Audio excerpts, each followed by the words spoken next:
नमस्कार। एक बार फिर से स्वागत है उसी टॉपिक पर, अनुस्वार और अनुनासिक में क्या अंतर है। पिछला जो अंतर मैंने बताया था भाग 2 में, वो बताया था साहित्यिक अंदाज में, यानी बच्चे को लिखना पड़े तो, उत्तर देना पड़े तो। और आज मैं जो अंतर बता रहा हूँ वो आप सभी को सुनना ज़रूरी है, बहुत ही काम की बात है। आज मैं अंतर बताऊँगा कि वास्तव में हमें जानकारी होनी चाहिए कि बिंदु कहाँ आता है और चंद्र बिंदु कहाँ आता है। ये जानकारी हर किसी को होनी चाहिए, भले ही बड़े बुजुर्ग हों, भले ही तैयारी कर रहे हो एग्ज़ाम की, भले ही ना कर रहे हो, भले ही नौकरी पेशा वाले हों, ये जानकारी काम की है। मैंने पिछले वीडियो में कहा था कि हमारे घर का ही कोई बच्चा होमवर्क कर रहा हो और पूछ बैठे कि बिंदु और चंद्र बिंदु कहाँ आता है, तो क्या जवाब देंगे? हैं? नहीं बता पाएंगे ना। तो क्या करें, एक शब्द के लिए उसको ट्यूशन लगा देंगे। तो ये छोटी सी बातें जानकारी होनी ही चाहिए।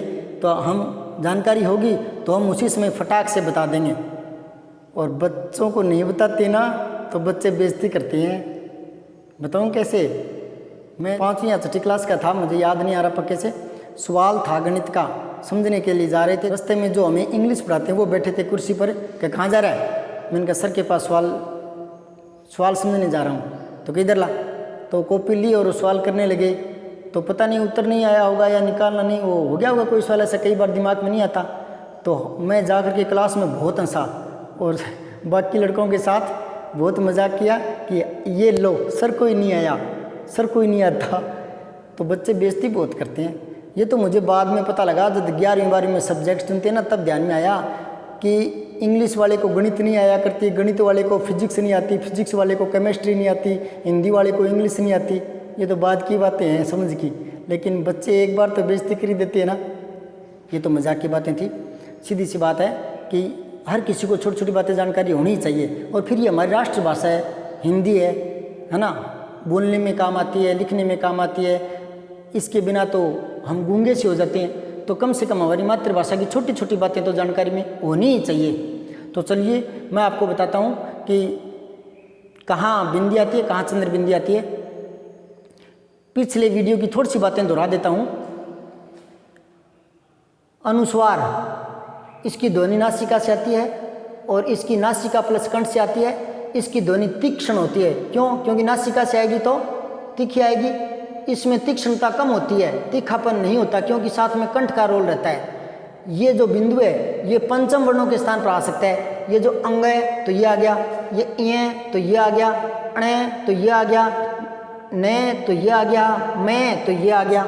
मतलब पंचम वर्णों की जगह आ जाता है। ये पंचम वर्णों की जगह नहीं आता। ठीक है। फिर बात आती है कि अनु का मतलब ही देख लो क्या होता है। अनु होता है पीछे।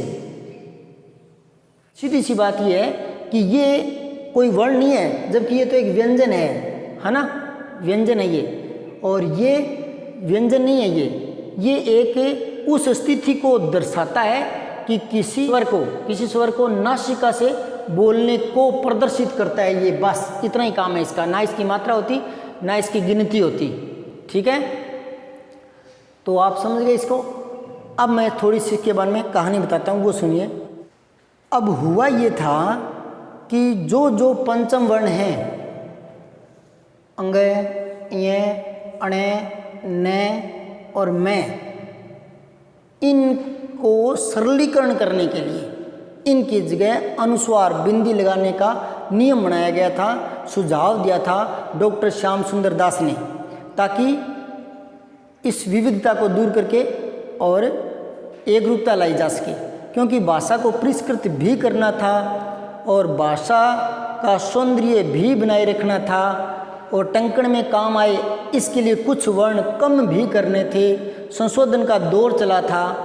जैसे मैंने आपको पिछले वीडियो में बताया था, ये ख छोड़ दिया गया, ये ख स्वीकार कर लिया गया, ये ध छोड़ा गया, ये ध स्वीकार किया गया, ये भय छोड़ा गया, ये भय स्वीकार कर लिया गया।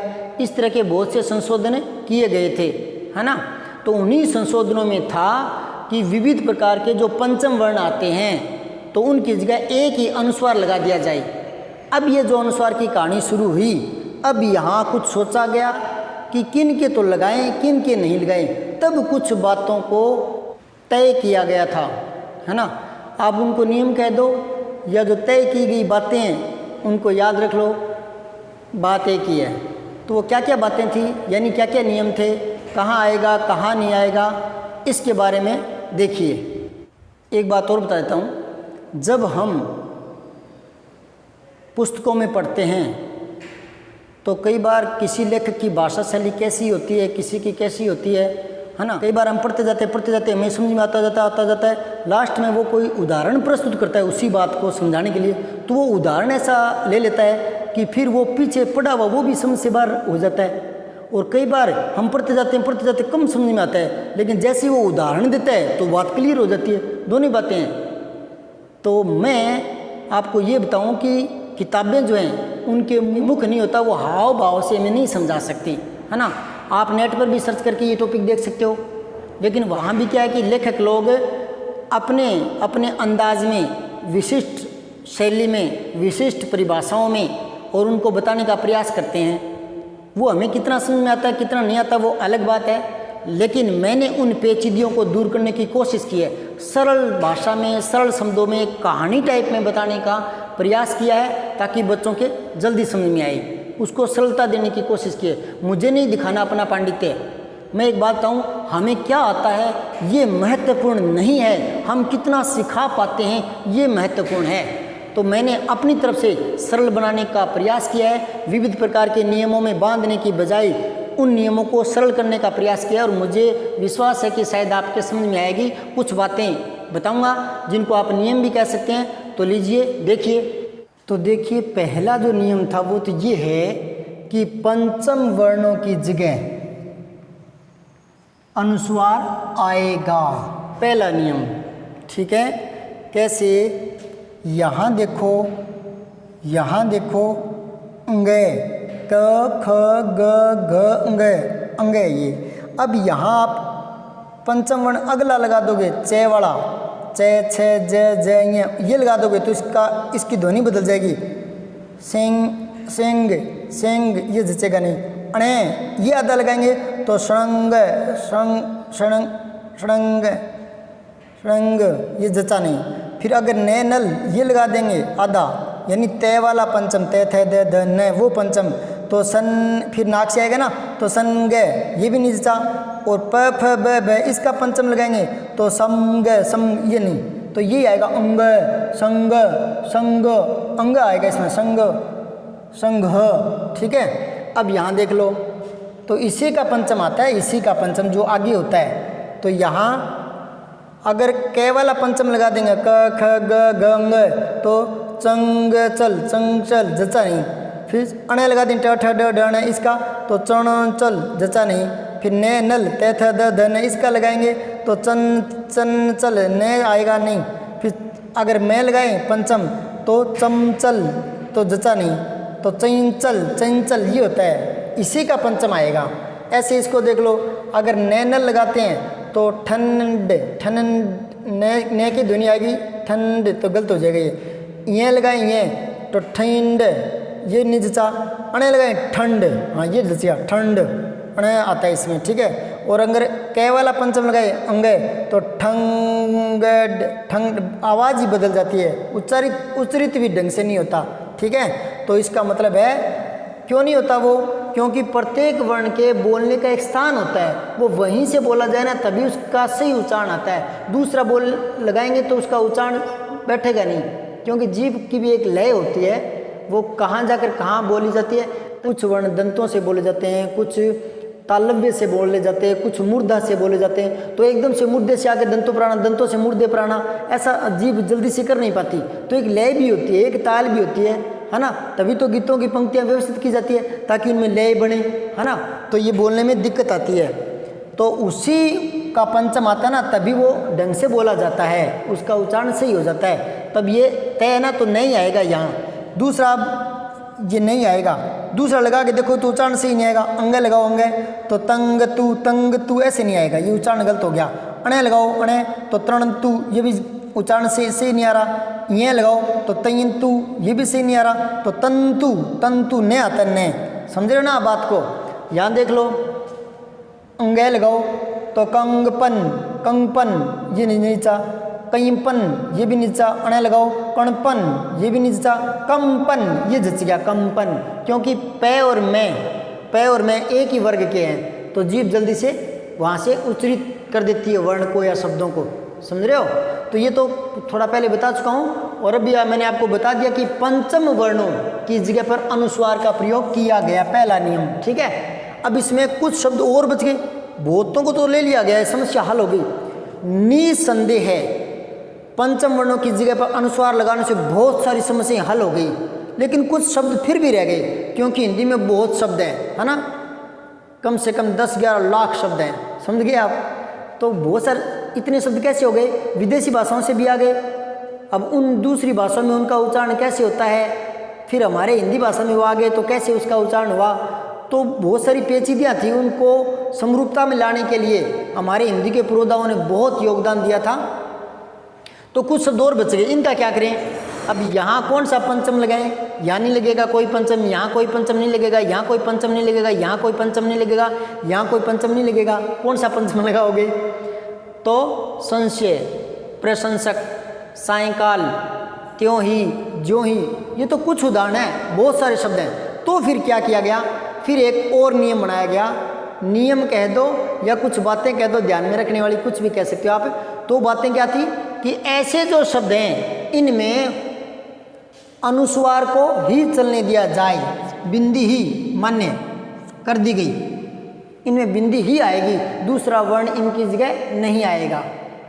अब और अगला नियम देखो। अच्छा, ये तो मैंने बता ही दिया था कि बिंदी और चंद्र बिंदु की जानकारी जरूरी क्यों है इसलिए ज़रूरी है, दोबारा रिपीट कर देता हूँ कि इनका अंतर नहीं बताएंगे तो ये शब्द ही अलग अलग है, इनका अर्थ अलग अलग है। ये तो एक पक्षी है हंस, और ये क्रिया है वर्ब है हंसना,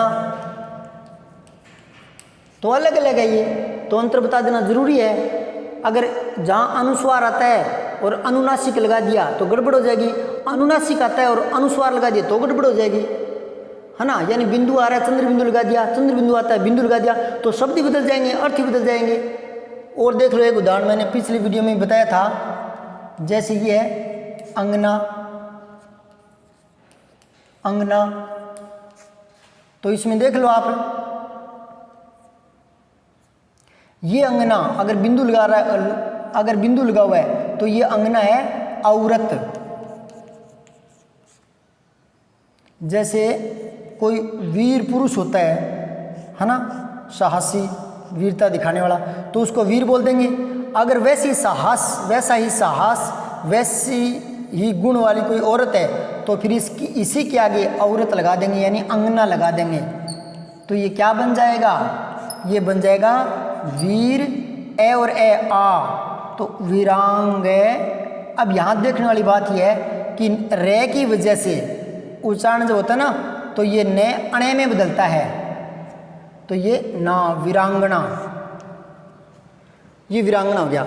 जैसे पूछते ना श्रीमान का लिंग बदलो तो श्रीमती, भगवान का लिंग बदलो तो भगवती, तो उसी प्रकार कोई पूछ ले वीर का लिंग बदलो तो वीर का वीरांगना, वीर अंगना यानी वीर औरत, समझ में आई बात। और अगर ये लगा दिया तो चंद्र बिंदु, फिर ये उसका उच्चारण अलग हो गया, क्या हो गया अंगना। ये क्या मतलब हुआ, आंगन, है ना। वो एक फिल्म में अमिताभ बच्चन गीत गाते हैं ना, मेरे अंगना में तुम्हारा क्या काम है, तो वो अंगना मतलब आंगन, समझ गए आप। तो इनकी जानकारी जरूरी है, इसके बिना अशुद्धता बढ़ जाती है, इसलिए बताया जा रहा है, तो थोड़ा ध्यान रखना चाहिए। अब हम और देखेंगे कहाँ बिंदु आएगा, कहाँ चंद्र बिंदु आएगा, ये शब्द और देख लीजिए।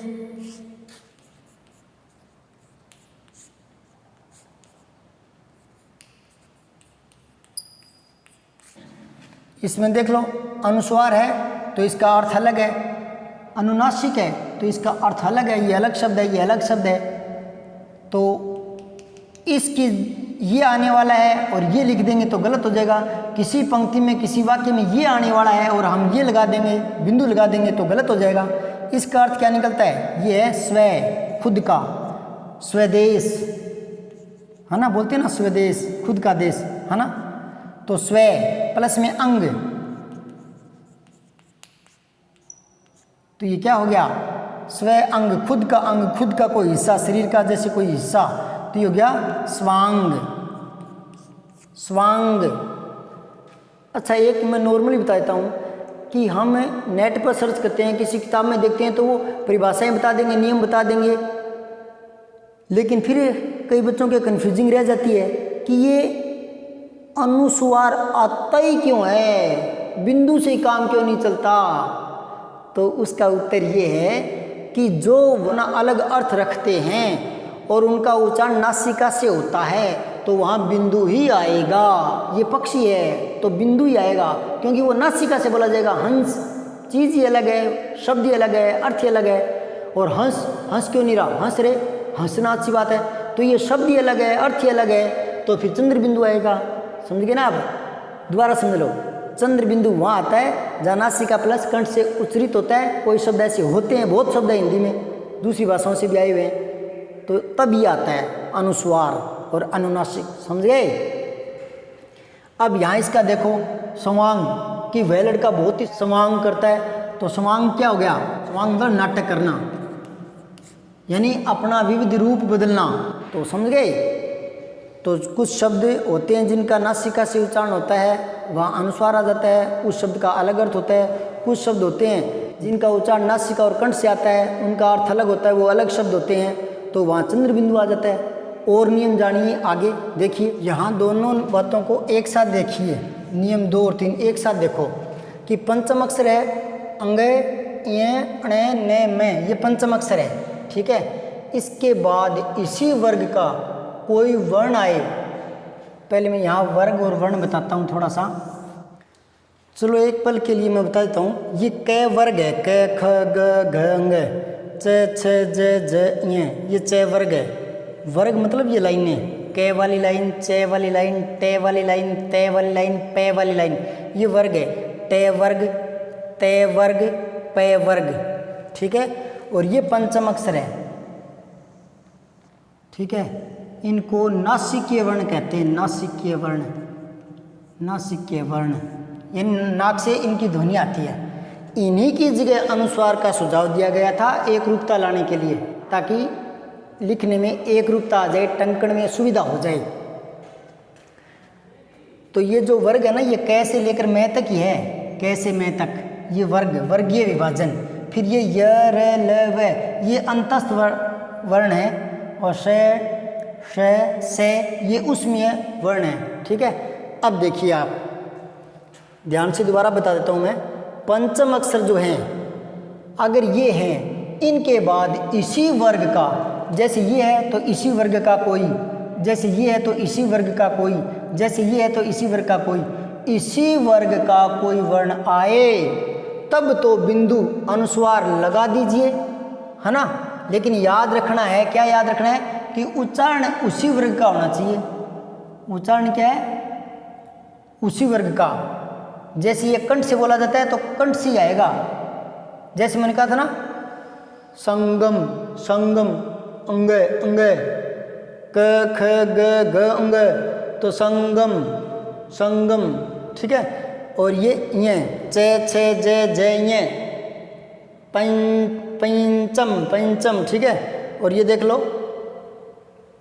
ते, ते, तो इसी वर्ग का, तो त, थ, द, ध, न, तो संतोष, संतोष, सन, न से आएगा, संतोष।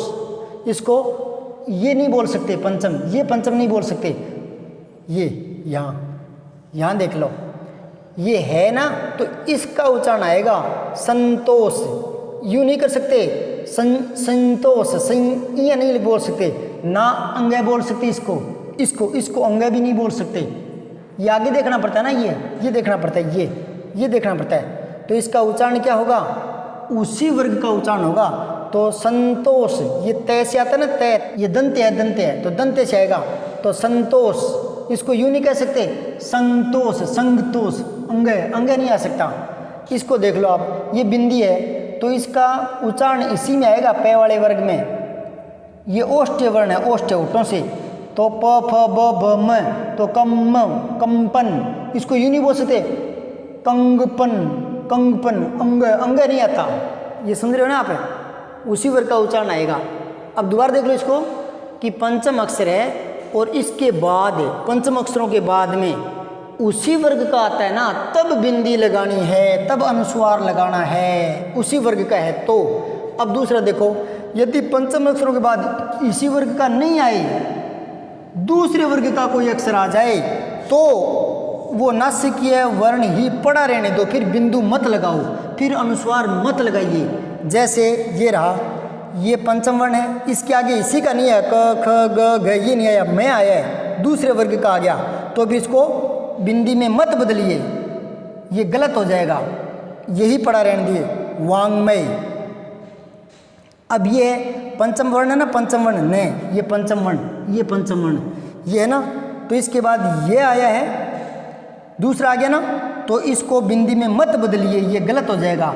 ये अन्य ऐसे ही पड़ा रहने दीजिए, यही सही है, यही सही है। फिर ये चिन्मय, अलग वर्ण है ना, अलग वर्ण, अलग वर्ग का है ना, तो फिर क्या करेंगे, फिर इसको बिंदी में मत बदलिए, यही नियम बताया था मैंने कि अनुस्वार न लगाइए, फिर दूसरे वर्ग का है तो। हाँ, उसके साथ खुद उसी वर्ग का है, जैसे च यह एक ही वर्ग का है, अंग ग एक ही वर्ग का है, तय और न एक ही वर्ग का है, पै और मैं एक ही वर्ग का है, पै और मैं, तब तो लगा दीजिए बिंदु, वरना मत लगाइए, वैसे ही पड़ा रहने दीजिए। ये देखो न और मैं अलग अलग है, न तो इसमें आ रहा है, न तो, और ये मैं इसमें आ रहा है, अलग अलग है, तो फिर बिंदु मत लगाइए, गलत हो जाएगा ये। फिर ये उन्मुख, यही पड़ा रहने दीजिए। कन्हैया अन्य है तो ये बिंदु मत लगाइए, ये गलत हो जाएगा। समझ में आई बात।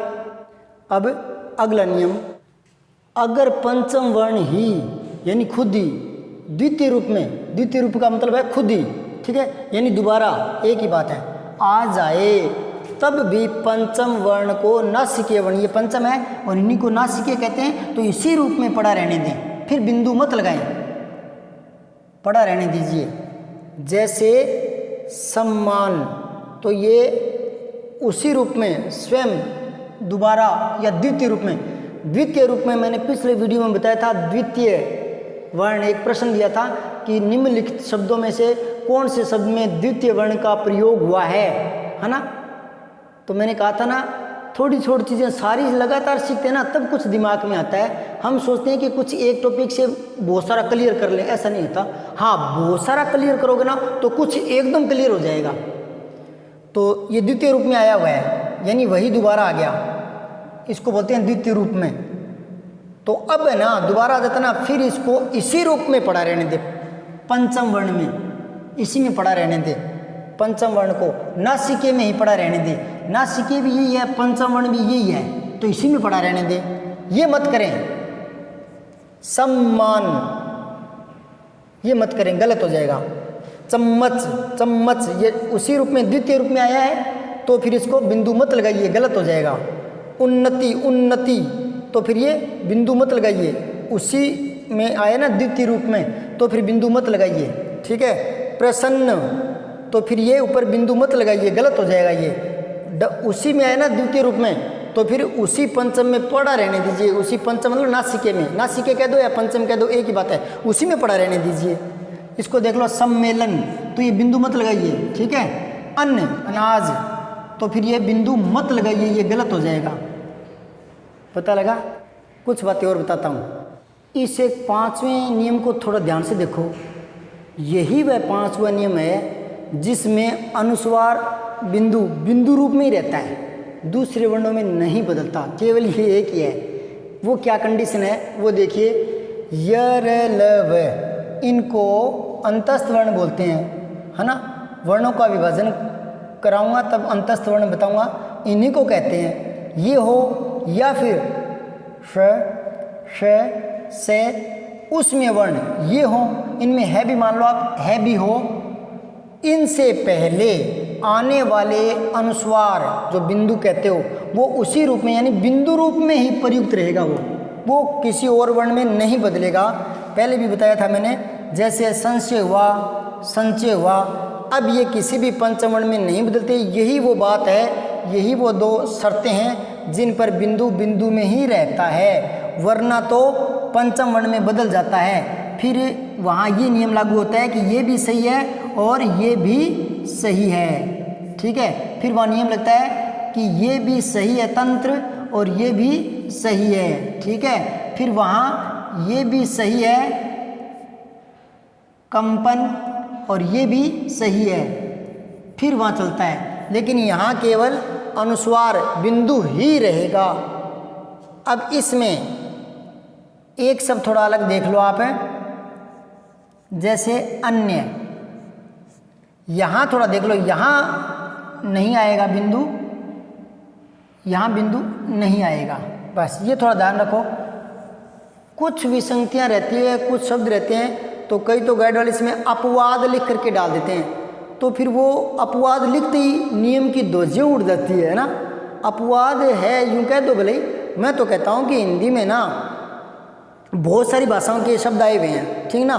तो हमारे जो हिंदी के पुरोधा है, उनको हिंदी को टंकण में सुविधाजनक बनाने के लिए, वर्णों को कुछ कम करने के लिए, सुविधाजनक बनाने के लिए, भाषा का सौंदर्य भी कायम रहे, ये बात भी ध्यान में रखने के लिए, है ना। और ये बात उनके ध्यान में थी कि हिंदी लेखन में भी काम आती है, प्रिंटिंग प्रेस में, और हाथ से भी लिखने में काम आती है। तो फिर किस समय वो हलंत कैसे काम में आता है, हलंत एक ही मात्रा का प्रयोग नहीं, ये सारी बातें उनके दिमाग में थी, है ना। तो इतनी भाषाओं के शब्द हिंदी में आए हुए हैं, उनमें एक रूपता लाने का प्रयास किया गया था कि टंकण में सुविधा रहे। तो उसमें बहुत सारे शब्द ऐसे हैं जो उस नियम के तहत नहीं भी आ पाते, तो कुछ किताबों वाले उसको अपवाद लिख देते हैं, लेकिन ये थोड़ा ध्यान रखना चाहिए, कुछ शब्द होते हैं। अब मैं कुछ शब्द लिख रहा हूँ जिनमें अनुनासिक है और किसी में अनुस्वार का प्रयोग है, तो उनको थोड़ा देखिए, कुछ ही लिख पाऊँगा। अब देखिए कुछ शब्द हैं जिन पर अनुस्वार का प्रयोग हुआ है, मैं बोल देता हूँ फटाक से। पंक्ति, चकाचौंध, श्रृंगार, संसर्ग, वंचित, गंध, उपरांत, सौंदर्य, संस्कृति, बंध, बंधन, पतंग, संबंध, जिंदा, नंगा, अंदाजा, संभ्रांत, कैंप, अधिकांश, रंगीन, तंबू, ठंड, पुंज, पिंड, अत्यंत, चिंता, चिंतित, कौंधा, ज्यों ही त्यों ही, शंकु, लंबी, आनंद, संकोच, बिंदु, आशंका, गेंद, क्रांति, नींव, संस्था, संश्लेषण, ढंग, संघर्ष, प्रारंभ, पंकज, मंत्री, मंडल, संक्षिप्त, अंग्रेजी, संचालक, ग्रंथ, संदेश, संधि, झुंड, आतंक। ये तो कुछ ही शब्द आए हैं उदाहरण के लिए। अब मैं कुछ ही शब्द और लिख रहा हूँ जो अनुनासिक चंद्र बिंदु को दर्शाएंगे। तो देखिए, आँख, माँ, गाँव, मुँह, धुंधला, कुआं, चांद, भांति, कांच, पाँच, बांस, बांटना, अंधेरा, फूंकना, पहुँच, ऊंचाई, टांग, दांत, सांस, पूंछ, सांप, धुआं, कांपना, महंगाई, जाऊंगा, आऊंगा, ढूंढना, बूंद। इन सब में आपने शब्दों को ही सुना है, मुझे पता है, शब्दों को नहीं सुना था। वो जो चंद्र बिंदु की ध्वनि आती है ना, वो सुनना था कहाँ से आती है ना। चलो अब की बार जब बोलूँ तो जो चंद्र बिंदु आती है उसकी ध्वनि कहाँ से आती है वो नोट करना, शब्दों को मत नोट करना। तो जो चंद्र बिंदु आता है वो नासिका प्लस कंठ से, उसकी ध्वनि तीखी नहीं हो रही इस बार, दोबारा गौर करो। कई भ्रमित होते हैं बिंदु कहाँ है, चंद्र बिंदु कहाँ है। तो ध्वनि देखो, नासिका प्लस कंठ से ध्वनि आ रही है ना, तो चंद्र बिंदु है। और केवल नासिका से आ रही है ना, केवल नासिका, तीखापन ज़्यादा है, तब वो अनुस्वार है, बिंदी है। तो यहाँ कोई भी तीखापन नहीं है, किसी शब्द में तीखापन नहीं है। बूंद, बूंद ऐसे थोड़ी बोलेंगे, काँव काँव यूँ थोड़ी बोलेंगे, काँव काँव, ठीक है। अच्छा, काँव काँव पर एक चुटकुला याद आ गया। एक बार कोयल ने कौवे से कहा कि तुम शादी क्यों नहीं कर लेते। तो कौवा बोला कि जिंदगी में पहले ही काम काम बहुत है। चलो, ऊंचा, ऊंचाई, रंगी, यहाँ मैं थोड़ा सा बताऊंगा एक शब्द को, चलो अभी बता देता हूँ। एक तो ये है रंग, तीखापन है रंग, और एक है रंग। देखो इसमें तीखापन नहीं है, गौर करो आप, ये अलग शब्द है, ये अलग शब्द है। इसकी ध्वनि नासिका प्लस कंठ से आती है, इसकी केवल नासिका से आती है। तीखापन है रंग, रंग ये तो संज्ञा शब्द है, रंग, कलर, कलर, कलर, ठीक है। और ये क्रिया वर्ब है कि वह रंगा गया, मैंने उसको रंग दिया, रंग दिया, रंग दिया मतलब रंग कर दिया, रंग कर दिया, समझ गए, ठीक है। अंगूठा, हंस, वो हंस अनुस्वार वाला वो पक्षी अलग था, हंस। बांधना, मियाँ, फूंक फूंक कर, जालिया वाला, यहाँ पर देखो जालिया वाला। उंगली, ठूस ठूस कर, गूंथना। अब इन दोनों को देखो, ध्यान से देखना। रोएं, बैठ कर रोएं, है ना, ये क्रिया है। और ये रोएं मतलब जो हाथों पर होते हैं ना बाल से रोएं खड़े हो जाते हैं, रोंगटे खड़े हो जाते हैं ना डर के कारण। तो ये दो शब्द हैं, गौर करना, इस पर चंद्र बिंदु है। अब बात ये आती है, दोबारा से लास्ट में क्लियर कर देता हूँ कि जो चंद्र बिंदु है ना वो उन शब्दों पर आता है जिनका उच्चारण नासिका प्लस कंठ से होता है, ठीक है। और जो केवल नासिका से आते हैं वो क्या होते हैं, अनुस्वार। और अनुस्वार कौन से होते हैं, जो पंचम वर्णों की जगह आते हैं, नासिकीय वर्णों की जगह आते हैं, समझ गए। और चंद्र बिंदु क्या है, वो तो एक विकल्प है, ये दर्शाता है कि अमुक स्वर नाक से बोला गया है। और वो बिंदु क्या था, वो व्यंजन था, समझ गए। जब फिर दिक्कत आए, ये नासिका और कंठ से बोलने का उच्चारण का नहीं समझ आए, तो देखो जिस शब्द से हमारे ध्यान में आया हुआ है उसी शब्द को वापस लाओ दिमाग में, फिर आगे वाले को उच्चारण करके देखो, तो इस से आराम से समझ में आ जाता है। हंस पक्षी होता है, हंस, हंस क्यों नहीं रहा, इससे आराम से समझ में आता है। और मेरा तो ये नियम है, कितनी भी पेचीदी चीज़ समझो, जिस उदाहरण से वो बात दिमाग में आई है ना उस उदाहरण को याद रखो, फिर दूसरे जो शब्द आएंगे ना तो फिर जो समझ में आया हुआ है उससे तुलना कर लो उन शब्दों की, फिर समझ में आता है। तो इससे मैं मानता हूँ कि आराम से समझ में आ जाता है, इसलिए मैं इन्हीं दो शब्दों से समझाता हूँ, क्योंकि बाकियों से समझ में नहीं आएगा। अब जैसे दांत, ऐसे थोड़ी बोलेंगे, दांत खुला रहता है ना, थोड़ा ध्वनि तीखी नहीं होती ना। अब इसमें तो आ रहा है तब नहीं हो रही, तभी मैं ये दो उदाहरण दिया करता हूँ, इनमें कोई आ की मात्रा नहीं है। तो हंस, हंस, ठीक है। अब इनमें देख लो, गंगा नाक से आ रहा ना, गंगा नाक से, कंबल नाक से तीखापन है, झंडा, धंधा, गंदा नाक से आता है, गंदा तीखापन है, गंदा, ठीक है। आँच, जांच, रोएं, रोएं, इसमें मुख से और कंठ से दोनों से आती है। तो ये थोड़ा आपको ध्यान रखना था। चलिए एक आखिरी काम की बात और बताता हूँ अनुस्वार और अनुनासिक के संबंध में। पहले एक प्रश्न देखिए, प्रश्न है किस शब्द में अनुनासिक, क्या होता है अनुनासिक, चंद्र बिंदु का प्रयोग हुआ है, किस में हुआ है, बिंदु, ईंख, चिंता, इनमें से कोई नहीं। तो अगर मेरे जैसे बुद्धू होंगे तो इनमें से कोई नहीं, चंद्र बिंदु तो दिख नहीं रहा, तो फिर वो इसको काला करेंगे, इसको काला कर रहे हैं मतलब अपने भविष्य को काला कर रहे हैं। चलो क्या है कि एक नियम और जोड़ के बताता हूँ, जिन शब्दों का उच्चारण नासिका प्लस कंठ से होता है उन पर अनुनासिक यानी चंद्र बिंदु आता है, लेकिन ऑलरेडी पहले से ही उस पर मात्रा लगी हुई है तो फिर वहाँ चंद्र बिंदु नहीं लगाया जाता, फिर बिंदु ही लगा दिया जाता है और माना जाता है अनुनासिक। होता अनुस्वार है, दिखता बिंदु है, होता चंद्र बिंदु है। इनका कैसे पता करेंगे, उच्चारण करके देखेंगे ना। अब इसके लिए एक नियम याद रखना है, वो नियम क्या है कि पहले से ही कोई मात्रा लगी हुई है तो वहाँ चंद्र बिंदु आ रहा है तो भी बिंदु लगाएंगे। उसके पीछे 3 कारण हैं। नंबर 1 तो जगह की कमी होती है, दूसरा क्या कि सौंदर्य बनाए रखना जरूरी है भाषा का, तीसरा भ्रामकता भी दूर करनी होती है।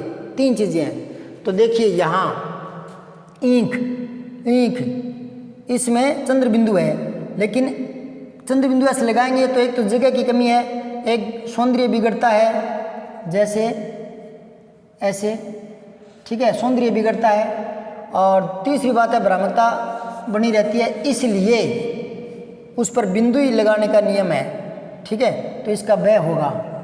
समझ में आई बात? इस पर तो अनुस्वार है, इस पर भी अनुस्वार है, इस पर अनुनासिक है, और अनुनासिक ही पूछा था। अब देख लीजिए गोंद, तो ये मुख और नासिका दोनों से उच्चरित है, यहाँ चंद्र बिंदु है, लेकिन पहले से ही मात्रा है ना, इसलिए ये नहीं लगाया गया। ठीक है, कोम्पल, तो यहाँ चंद्र बिंदु नहीं लगाया गया है, चंद्र बिंदु ही। अब यहाँ चंद्र बिंदु ही है, मैं तीखापन नहीं है ना, मैं तीखापन नहीं है ना, मैं गले से भी आवाज आती ना, मैं बोलता हूँ, मैं बोलते हैं या मैं, तो तीखापन नहीं है ना, तो चंद्र बिंदु आना चाहिए ना, लेकिन ऑलरेडी पहले से ही मात्रा है तो फिर ऐसे एक और नहीं लगाते। समझ में आई बात है? तो यहाँ बिंदु ही लगा देते हैं, ऐसे ही नहीं ऐसे थोड़ी बोलेंगे, नहीं ऐसे थोड़ी बोलेंगे, नहीं। तो फिर नाक और गला, तो यहाँ पर ऑलरेडी मात्रा लगी हुई है तो फिर ये नहीं लगाते, तो फिर ये लगा देते हैं। 3 बातें होती है, एक तो जगह की कमी होती है, एक भ्रामकता हो सकती है, और तीसरी जो बात है वो है सौंदर्य भी रखना पड़ता है। अब मुझे उम्मीद है कि मेरी बताई हुई बातें आपको अच्छी लगी होंगी। अगर अच्छी लगी है तो कृपया सब्सक्राइब कर दीजिए, लाइक कर दीजिए, शेयर करें तो आपकी मेहरबानी है। हो सकता है आपको ये बातें पहले से पता हो तो किसी भाई को नहीं पता हो, किसी बच्चे को, स्टूडेंट को नहीं पता हो, तो आप शेयर कर दीजिए। कोई 2 अक्षर सीखेगा, हमारे सीखे हुए हैं तो कोई दूसरा सीखेगा, तो कृपया शेयर कर दीजिए। टिकटॉक वाली वीडियो करते ही हो ना, हंसी मजाक के लतीफ़े वो शेयर करते ही हो ना, काम की चीज़ शेयर करने में कोई नुकसान नहीं है, किसी का भला ही होगा। शेयर कर दीजिए, और सब्सक्राइब नहीं किया है तो कर दीजिए। धन्यवाद। जय भारत, जय माँ सरस्वती। आप सब्सक्राइब करके बेल आइकन ज़रूर दबा लेना, क्योंकि आगे मैं अगला जो वीडियो डालने वाला हूँ वो वाक्य शुद्धि का डालूँगा, और उसमें 5-6 दिन लगाऊँगा। जो कोई समझाता नहीं है अगले वीडियो में मैं समझाऊँगा। आशा है आपको वो भी पसंद आएगा, तो सब्सक्राइब करके बेल आइकन दबा लीजिए। धन्यवाद।